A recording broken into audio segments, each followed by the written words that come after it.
You always need to have two frames of thinking, okay? Two frames of thinking. Now, what am I doing right now to get an appointment today? What can I do right now? Today, I need 3 appointments. And if you don't have a LinkedIn system set up today, you don't have a Facebook system set up today, you're not going to get that by 5 p.m. It's freaking Friday. You're already beat to hell. You're looking forward to the weekend. You're not going to get it. You're not going to get it.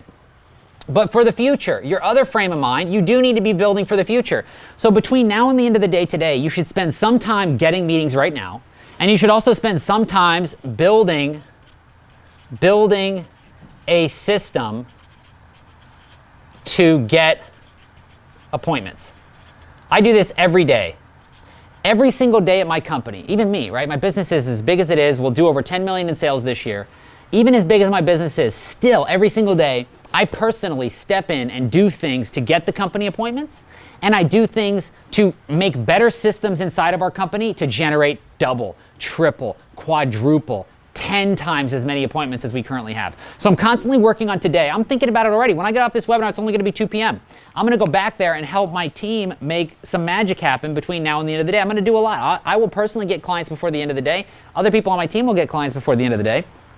So I'm always thinking about now and today, but I'm always carving out a little bit of my schedule to work on building for the future. Now that's what I want to talk a little bit about. But a lot of you guys have been thinking, oh, if I just had a system, if I just had this, if I just had that, then I'd be able to get appointments, then I'd be able to get clients, then I'd be able to grow my business. You need to do it right now. You need to always do it right now.